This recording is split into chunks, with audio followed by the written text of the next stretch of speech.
Hey guys, this is Preeti and welcome back to your channel Short World. और आज हम करेंगे भारत में राष्ट्रवाद इतिहास का क्लास 10th का चैप्टर है जो कि पेपर में आएगा बोर्ड के एग्जाम में। तो स्टार्ट करते हैं। भारत में राष्ट्रवाद। ठीक है। भारत में राष्ट्रवाद पहला टॉपिक है इसका, पहला विश्व युद्ध, खिलाफत और असहयोग आंदोलन। ठीक है। तो 1919 के बाद के वर्षों में हम देखते हैं कि राष्ट्रीय आंदोलन नए क्षेत्रों तक फैल गया था। उसमें नए सामाजिक समूह सम्मिलित हो गए थे तथा संघर्ष की नई पद्धतियां सामने आ रही थी। इन परिवर्तनों को हम किस प्रकार समझेंगे, उनके क्या परिणाम हुए। तो पहला विश्व युद्ध ने किस तरीके से इंडिया पे इफेक्ट डाला। पहला विश्व युद्ध जो था, फर्स्ट वर्ल्ड वार,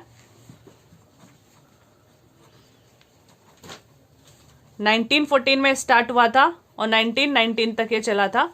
तो फर्स्ट वर्ल्ड वार, इसके क्या क्या इफेक्ट हुए इंडिया पर, ये हम देखेंगे। ठीक है। तो सबसे पहली बात यह है कि विश्व युद्ध ने एक नई आर्थिक तथा राजनीतिक स्थिति उत्पन्न कर दी थी। इसके कारण रक्षा व्यय में भारी बढ़ोतरी हो गई थी। रक्षा व्यय का मतलब डिफेंस में बहुत ज्यादा खर्चा होने लग गया था। जब भी कोई वॉर होता है तो वॉर के लिए जो आर्मी होती है, आर्मी के एक्सपेंसेस बढ़ जाते हैं। गन के लिए या जितनी भी आर्टिलरीज होती है उन सब के लिए, वेपन्स के लिए खर्चा बढ़ जाता है। इन खर्चे की भरपाई करने के लिए युद्ध के नाम पर कर्जे लिए गए और करों में बढ़ोतरी कर दी गई। तो ये सारे अंग्रेजों ने क्या करा, ब्रिटिश सरकार ने इंडिया के लोगों पे जो टैक्सेस थे, टैक्सेस को बढ़ा दिया था, सीमा शुल्क बढ़ा दिया तथा आयकर शुरू किया गया। युद्ध के दौरान कीमतें तेजी से बढ़ रही थी। 1913 से 1918 के मध्य कीमतें 2 गुना हो चुकी थी, जिसके कारण आम लोगों की मुश्किलें बढ़ गई थी। गांव में सिपाहियों को जबरन भर्ती किया गया, जिसके कारण ग्रामीण क्षेत्रों में व्यापक गुस्सा था। तो जो लोग थे, गांव साइड के लोग, पहले तो लोगों को बोला गया कि हाँ, फर्स्ट वर्ल्ड वार में हमें तुम साथ दो। इंडिया को ये बोला गया कि फर्स्ट वर्ल्ड वार में अगर तुम हमारा साथ दोगे तो हम तुम्हें आजादी दे देंगे। और लोगों को जबरदस्ती भर्ती कर दिया गया आर्मी में। तो लोगों के अंदर इस वजह से, जबरदस्ती भर्ती की वजह से गुस्सा आ गया और वो ब्रिटिशर के खिलाफ हो गए। 1918 और 1919 तथा 1920 से 21 में देश के बहुत सारे हिस्सों में खराब फसल के कारण फसल खराब हो गई थी, जिसके कारण खाद्य पदार्थों का भारी अभाव उत्पन्न हो गया। उसी दौरान फ्लू की महामारी फैल गई और 1921 की जनगणना के अनुसार दुर्भिक्ष और महामारी के कारण 120 से 130 लाख लोग मारे गए। पहले तो जो वर्ल्ड वार था, फर्स्ट जो पहला विश्व युद्ध था, उसके कारण तो पहले ही स्थिति खराब हो चुकी थी। उसके साथ साथ जो खराब फसलें थी, उन्होंने स्थिति को और ज्यादा मुश्किल बना दिया था। तो वहां पे उस टाइम पे महामारी ने काफी लोगों की जान ले ली थी। तो 1921 की जो महामारी थी, जिसे इसमें जो अकाल पड़ा था, उससे काफी लोगों की जान चली गई थी। लोगों को आशा थी कि युद्ध खत्म होने के बाद उनकी मुसीबतें कम हो जाएंगी, परंतु ऐसा नहीं हुआ। इसी समय एक नया नेता सामने आया। उसने संघर्ष का एक नया ढंग, एक नया तरीका पेश किया। तो कौन थे वो नेता? नए नेता जो थे वो थे गांधी जी। तो गांधी जी 1896 में जब उन्होंने 1896 में उन्होंने साउथ अफ्रीका में, यानी कि अफ्रीका में जो संघर्ष करा था काले गोरे के भेद के लिए, रेसिज्म के लिए। 1896 में गांधी जी ने अफ्रीका में जो काले रंग और गोरे रंग का जो भेदभाव था, उसके खिलाफ जो लड़ाई लड़ी थी, उससे अफ्रीका को आजादी दिलाई थी। उससे गांधी जी काफी उस टाइम पे प्रसिद्ध हो चुके थे। और जब वो 1915 में भारत आए, गांधी जी का भारत आगमन कब हुआ था? 1915 में। 1915 में 9 जनवरी 1915 को वो अफ्रीका से भारत आए थे। उसी दिन 9 जनवरी को इसीलिए एनआरआई डे मनाया जाता है। एनआरआई डे है नॉन रेजिडेंस इंडियन। 9 जनवरी। तो 1915 में गांधी जी अफ्रीका से भारत आए थे। तो यहाँ पर उन्होंने एक नए तरीके का आंदोलन शुरू करा, जिसे बोला जाता है सत्याग्रह।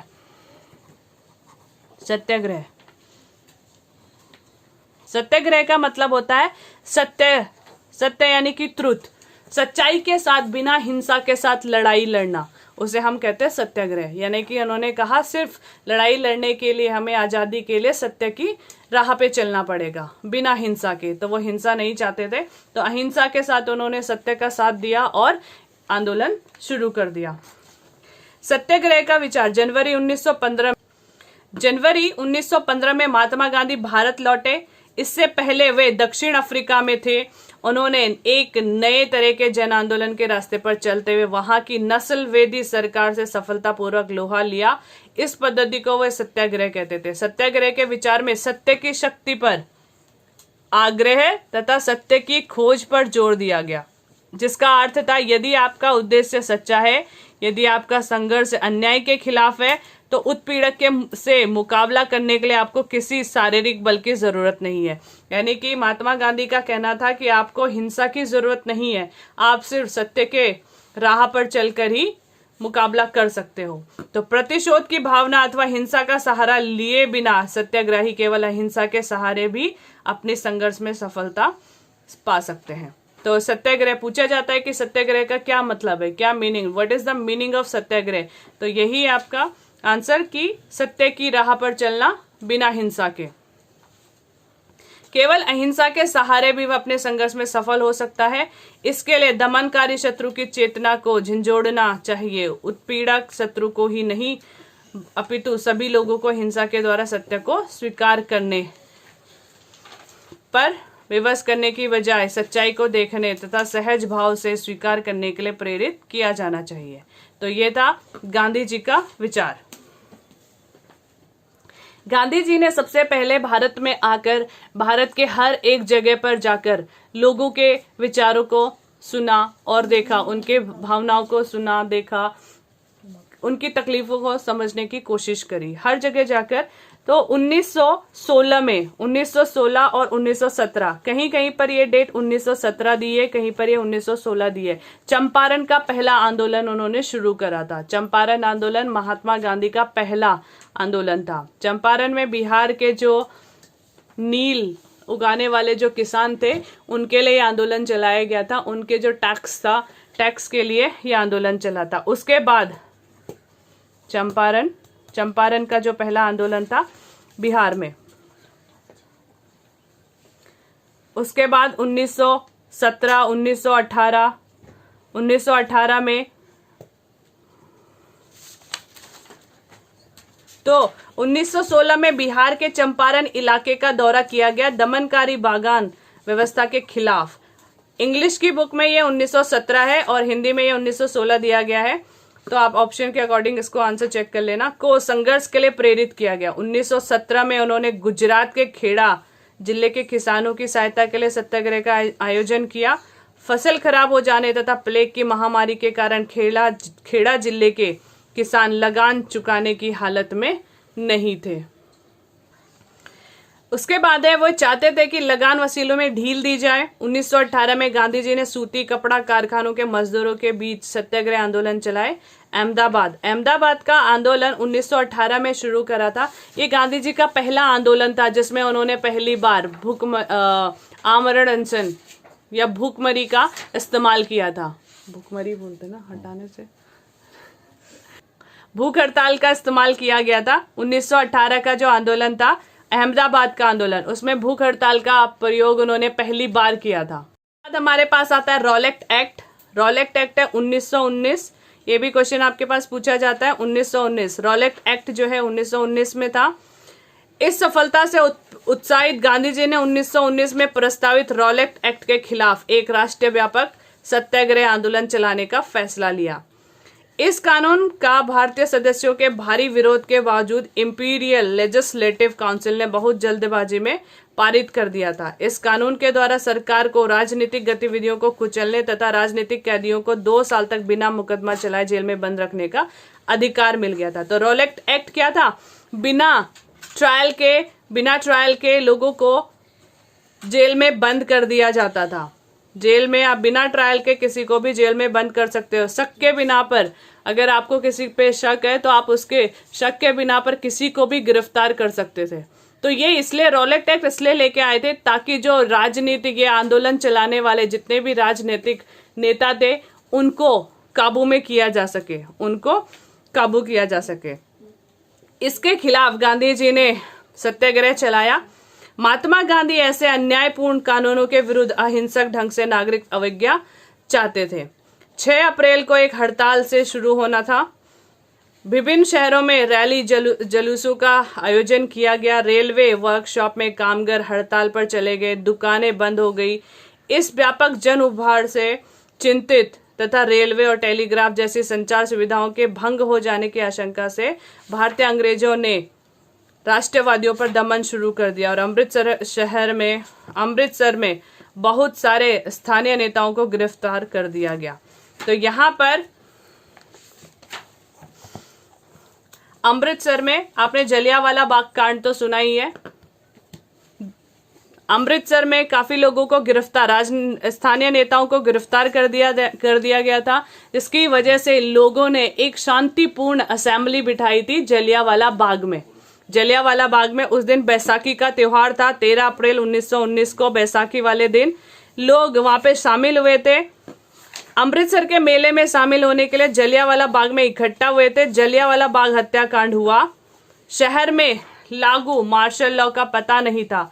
जनरल डायर आए और उन्होंने हथियारबंद सैनिकों के साथ वहां पर मौजूद सारे बच्चे, बूढ़े, औरतों सब पर गोलियां चला दी और जो एक मेन गेट था बाहर निकलने का उसको भी बंद करवा दिया गया। इससे लोगों में भगदड़ मच गई और कुछ लोग तो वहां पर जो मौजूद कुआं था उसमें कूद पड़े थे। तो इसमें काफी लोगों मारे गए, सैकड़ों लोग मारे गए इसमें। और यह सत्याग्रहों के जहन में दहशत और विस्मय का भाव पैदा करने का एक नैतिक प्रभाव उत्पन्न करना चाहते थे। तो ये थे कौन थे, किसने गोली चलाई? ये थे जनरल डायर। जनरल डायर ने गोली चलाई थी 13 अप्रैल 1919 में जलियांवाला बाग, अमृतसर। उत्तर भारत में जलियांवाला बाग हत्याकांड का समाचार फैलते ही हड़तालें होने लगी। लोग पुलिस से मोर्चा लेने लगे और सरकारी इमारतों पर हमला करने लगे। सरकार ने इस कार्रवाई को निर्ममता से कुचलने का रास्ता अपनाया और सरकार लोगों को अपमानित तथा आतंकित करना चाहती थी। तो जलियांवाला बाग कांड से सारे लोगों के अंदर गुस्सा फूट उड़ा और वो लोग जब सरकार का विरोध करने लगे तो सरकार ने पुलिस का सहारा लेकर सभी लोगों को घसीटकर जमीन पर नाक रगड़ने के लिए मजबूर कर दिया गया। कई लोगों पर कोड़े मारे गए और उन्हें जबरदस्ती जेल में डाल दिया गया। रॉलेट एक्ट के विरुद्ध यह आंदोलन गांव में ना फैलकर केवल शहरों तक ही था। ये जो रॉलेट एक्ट का विरोध लोग कर रहे थे अभी तक सिर्फ गांव में कर रहे थे, अब वो शहरों में ही कर रहे थे, अभी गांव तक नहीं फैला था। महात्मा गांधी पूरे देश में और भी ज्यादा जनाधार वाला आंदोलन खड़ा करना चाहते थे, लेकिन उनका मानना था कि हिंदू मुस्लिमों को एक दूसरे के नजदीक लाए बिना ऐसा कोई आंदोलन नहीं चलाया जा सकता। उन्हें लगता था कि खिलाफत का मुद्दा उठाकर वे दोनों समुदायों को नजदीक ला सकते हैं। तो खिलाफत आंदोलन क्या था? खिलाफत आंदोलन था जब 1900 जो फर्स्ट वर्ल्ड वार हुआ था, फर्स्ट वर्ल्ड वार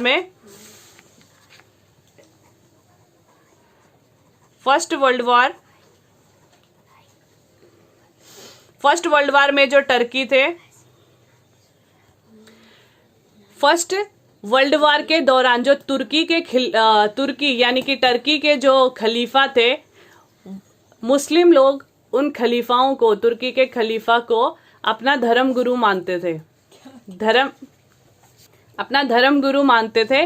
तो जब उन्हें फर्स्ट वर्ल्ड वार में हार का सामना करना पड़ा तो अंग्रेजों ने यानी ब्रिटिशर ने उनकी जो हार्श ट्रीटी थी उनके साथ, टर्की के खलीफा के साथ, उससे मुस्लिम लोगों के अंदर काफी गुस्सा भरा पड़ा था। तो उन्होंने उसके अंग्रेजों के खिलाफ खिलाफत आंदोलन शुरू कर दिया। खिलाफत आंदोलन शुरू करने वाले दो भाई थे, मोहम्मद अली और शौकत अली। इन्होंने खिलाफत आंदोलन को शुरू करा था।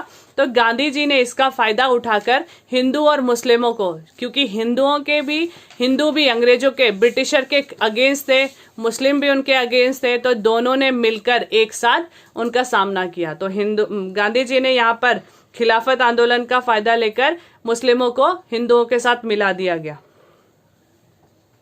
मोहम्मद अली और शौकत अली बंधुओं के साथ साथ उनके युवा मुस्लिम नेताओं ने इस मुद्दे पर संयुक्त जन कार्रवाई की संभावना तलाशने के लिए महात्मा गांधी के साथ चर्चा शुरू कर दी थी। सितंबर 1920 में कांग्रेस के कोलकाता अधिवेशन में महात्मा गांधी ने भी दूसरे नेताओं को इस बात पर मना लिया कि खिलाफत आंदोलन के समर्थन और स्वराज के लिए एक असहयोग आंदोलन शुरू किया जाना चाहिए। तो असहयोग आंदोलन नॉन कॉरपोरेशन मूवमेंट, असहयोग आंदोलन नॉन कॉरपोरेशन मूवमेंट जो है 1920 में शुरू करा था। असहयोग आंदोलन का मतलब असहयोग, सहयोग मतलब साथ देना और अ मतलब साथ ना देना। तो किसी का साथ ना देना यानी कि हिंदू चाहते थे, महात्मा गांधी चाहते थे कि हम अंग्रेजों का साथ किसी तरीके से भी ना दें, तो इससे वो कमजोर पड़ जाएंगे। पहली पुस्तक हिंद स्वराज, महात्मा गांधी की जो पहली पुस्तक थी हिंद स्वराज। महात्मा गांधी ने कहा कि भारत में ब्रिटिश शासन भारतीयों के सहयोग से ही स्थापित हुआ था। महात्मा गांधी कहते थे कि अगर भारतीय उनका सहयोग ना दें, साथ ना दें, तो ब्रिटिशर कमजोर होंगे और वो कब का इंडिया छोड़कर चले जाते। यह शासन उनके सहयोग के कारण चल पा रहा है। यदि भारत के लोग अपना सहयोग वापस ले ले तो साल भर के भीतर ब्रिटिश शासन समाप्त हो जाएगा और स्वराज की स्थापना हो जाएगी। असहयोग का विचार आंदोलन कैसे बन सकता था? गांधी जी का सुझाव था कि आंदोलन चरणबद्ध तरीके से आगे चलना चाहिए। चरणबद्ध यानी कि स्टेप वाइज। तो पहले क्या किया गया, जितनी भी सरकारी नौकरियां थी, जितनी भी पदवियां थी, यानी कि जितने भी टाइटल्स थे, इंडियंस को मिलने वाले जितने भी ब्रिटिशर्स के टाइटल्स थे, गांधी जी ने भी अपना टाइटल वापस किया था। इसी तरह से रविंद्रनाथ टैगोर ने भी टाइटल वापस किया था। सरकारी नौकरियां, सेना, पुलिस, अदालत, जितने भी स्कूल, कॉलेजेस और विदेशी वस्तुएं थी, उन सब का बहिष्कार करना था। यानी कि जितने भी ब्रिटिश सामान था, फॉरेन गुड्स था, उन सबको त्यागना था, बहिष्कार करना था, उनका बॉयकॉट करना था। यदि सरकार दमन का रास्ता अपनाती है तो व्यापक संविज्ञा आएंगी। 1920 की गर्मियों में गांधी जी और शौकत अली आंदोलन के लिए समर्थन जुटाते हुए देश भर में यात्राएं करते रहे। कांग्रेस में अनेक लोग इस प्रस्ताव पर शंकित थे। वे 1920 में विधायी परिषद के होने वाले चुनाव का बहिष्कार करने में संकोच कर रहे थे। तो इस तरीके से ये आंदोलन शुरू हुआ। आंदोलन किस तरह से आगे बढ़ा, उसमें किन लोगों ने हिस्सा लिया और विभिन्न सामाजिक समूहों ने असहयोग के विचार को किस तरह समझा। तो इस तरीके के जो बीच में क्वेश्चंस आपके बुक में पूछे गए हैं, ये क्वेश्चन आपके पेपर में आने के चांसेस बहुत ज्यादा होते हैं, तो आप इनको ध्यान से करिए। ये इंटेक्स क्वेश्चन है, तो यहीं से पेपर बनता है। आंदोलन के भीतर अलग अलग धाराएं, आंदोलन किस तरीके से चला। जनवरी 1921 में असहयोग खिलाफत आंदोलन शुरू हुआ था। आंदोलन में विभिन्न सामाजिक समूहों ने भाग लिया, लेकिन प्रत्येक की अपनी अपनी आकांक्षाएं थी। आकांक्षाएं यानी कि सब लोग चाहते थे कि हमारी डिमांड पूरी हो जाए। सब लोग जो शहरों में थे, शहर के लोग चाहते थे हमारी डिमांड पूरी हो जाए, इसलिए वो हिस्सा ले रहे थे। ग्रामीण इलाके के लोगों का कहना कुछ और था। तो हर कोई अपनी शहरों में आंदोलन किस तरीके से चला। शहरों में जितने भी छात्र थे उन्होंने स्कूल कॉलेजेस छोड़ दिए। जितने भी हेडमास्टर थे, शिक्षक थे, उन्होंने इस्तीफे दे दिए। वकीलों ने मुकदमा लड़ना बंद कर दिया था। काफी चुनाव बहिष्कार कर दिए थे। मद्रास में गैर ब्राह्मणों द्वारा बनाई गई जस्टिस पार्टी को मनाना था कि काउंसिल में प्रवेश के द्वारा उन्हें वे अधिकार मिल सकते थे जो सामान्य रूप से केवल ब्राह्मणों को मिल पाते थे। इस यहाँ पर वकीलों ने मुकदमे लड़ना बंद कर दिया था। मद्रास के अतिरिक्त ज्यादातर प्रांतों में परिषद चुनाव का बहिष्कार किया गया। सिर्फ जो गैर ब्राह्मण थे उन्होंने काउंसिल में हिस्सा लिया, या उन्होंने सामान्य रूप से, क्योंकि उन्हें लगता था कि अगर इस टाइम पे अगर हम पार्टी को छोड़ देंगे या पार्टी को मना कर देंगे तो हमें वो सीट नहीं मिल पाएगी जो ब्राह्मणों को मिलती थी। तो ब्राह्मणों के, इसलिए उन्होंने सोचा इस बार पावर में आने का अच्छा मौका है, तो उन्होंने उसका बहिष्कार नहीं किया। मद्रास की बात कर रही हूँ। आर्थिक मोर्चे पर असहयोग का प्रयोग और भी ज्यादा नाटकीय रहा। विदेशी सामानों का बहिष्कार किया गया, शराब की दुकानों की पिकेटिंग की गई और विदेशी कपड़ों की होली चलाई गई। 1921 से 22 के बीच में विदेशी कपड़ों का आयात बहुत ज्यादा कम हो गया था, बिल्कुल आधा हो गया था। 102 करोड़ से घटकर 57 करोड़ रह गया था। विदेशी जितनी भी चीजें थी उन सब का बहिष्कार कर दिया गया। लेकिन ये सब कब तक चलता? अगर हम किसी इंस्टीट्यूट को छोड़ रहे हैं या किसी स्कूल को छोड़ते हैं, किसी कॉलेज को छोड़ते हैं, या वकीलों ने जो मुकदमा लड़ना बंद कर दिया था, वो कब तक रहते अपने घरों पर? क्योंकि उनके लिए कोई ऑल्टरनेट जॉब नहीं थी, ऑल्टरनेट स्कूल नहीं थे, कॉलेजेस नहीं थे। तो कुछ दिन तक ये चला, उसके बाद फिर से सभी लोग अपने अपने कामों पर वापस लौट गए। यह आंदोलन शहरों में कुछ समय बाद धीमा पड़ गया। तो ये क्वेश्चन आता है कि आंदोलन धीमा क्यों पड़ गया था? इसके कई कारण थे। खादी कपड़ा, खादी का जो कपड़ा था भारी पैमाने पर बनने वाले कपड़ों के मुकाबले महंगा होता था। अब जो इंडिया में जो खादी बनता था वो बहुत महंगा होता था। मशीन के अकॉर्डिंग हाथ से बनने वाले जो कपड़े होते थे वो काफी महंगे होते थे और गरीब जनता उसे अफोर्ड नहीं कर सकती थी। गरीब जनता नहीं खरीद सकती थी। मिलों के कपड़े का लंबे समय तक बहिष्कार कैसे कर सकते थे? तो काफी समय तक बहिष्कार किया, लेकिन उसके बाद फिर से हमें उन्हीं चीजों पर वापस आना पड़ा। ब्रिटिश संस्थानों के बहिष्कार की भी समस्या पैदा हो गई। आंदोलन की सफलता के लिए वैकल्पिक भारतीय संस्थानों की स्थापना जरूरी थे, यानी कि हमें ऑल्टरनेट स्कूल चाहिए थे, कॉलेजेस चाहिए थे, जो कि नहीं थे। तो हमें दोबारा से अपने कामों पर लौटना पड़ा, दोबारा से सरकारी अदालतों की में जाना पड़ा, स्कूलों में लौटने लगे सभी विद्यार्थी और शिक्षक। ग्रामीण इलाकों में विद्रोह किस तरह से चला? असहयोग आंदोलन शहरों से बढ़कर ग्रामीण इलाकों में भी फैल गया था। युद्ध के बाद देश के विभिन्न भागों में चले किसानों तथा आदिवासियों के संघर्ष भी इस आंदोलन में समा गए। अवध में किसानों का नेतृत्व, ये क्वेश्चन पूछा जाएगा इस तरह से कि अवध में किसानों का नेतृत्व किसने करा? सन्यासी बाबा रामचंद्र।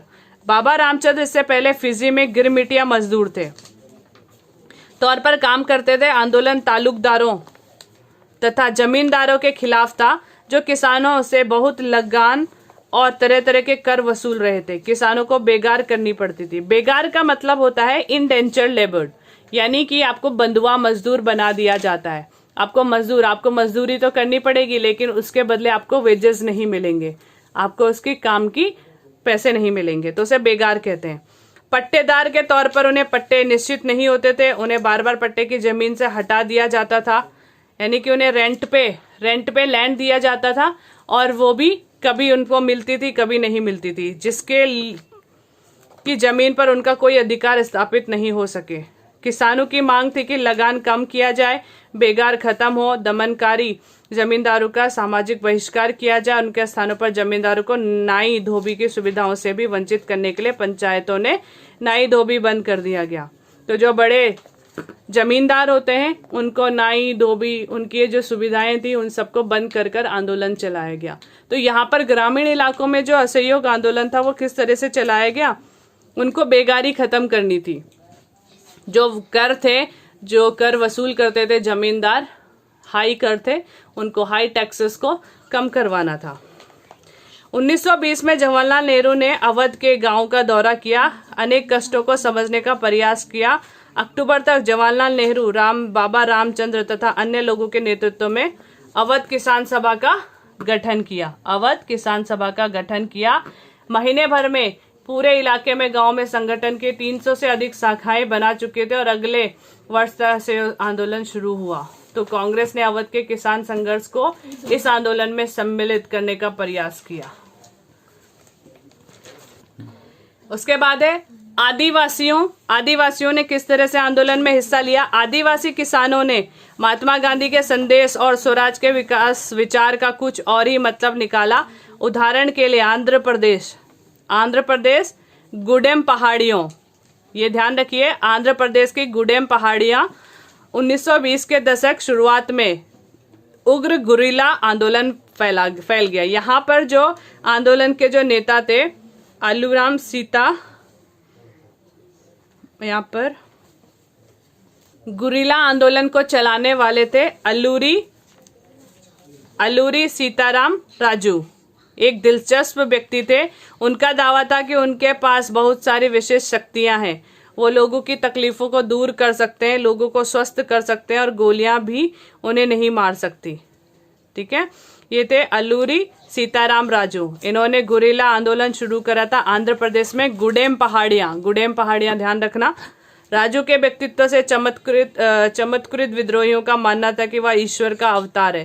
राजू महात्मा गांधी की महानता के गुण गाते थे, लेकिन साथ साथ महात्मा गांधी के तो वो फॉलोअर्स थे, लेकिन साथ साथ वो ये भी मानते थे कि बिना हिंसा के लड़ाई नहीं लड़ी जा सकती, आजादी नहीं पा सकते। तो ये दोनों चीजें थी यहाँ पर।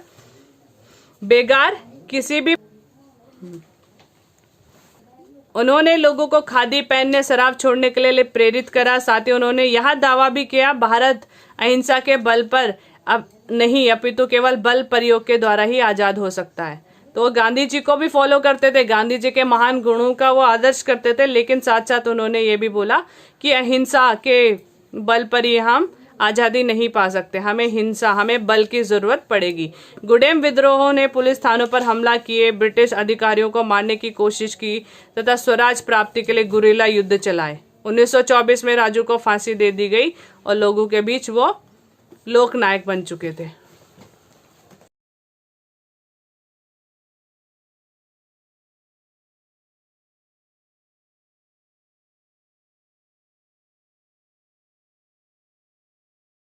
सो गाइज, ये था भारत में राष्ट्रवाद हिस्ट्री का चैप्टर, और जो कि पेपर में आने वाला है। तो इससे रिलेटेड बाकी का जो पार्ट है वो मैं नेक्स्ट पार्ट में बताऊंगी। तो इसी तरीके से हमारे साथ बने रहिए और देखते रहिए शॉर्ट वर्ल्ड।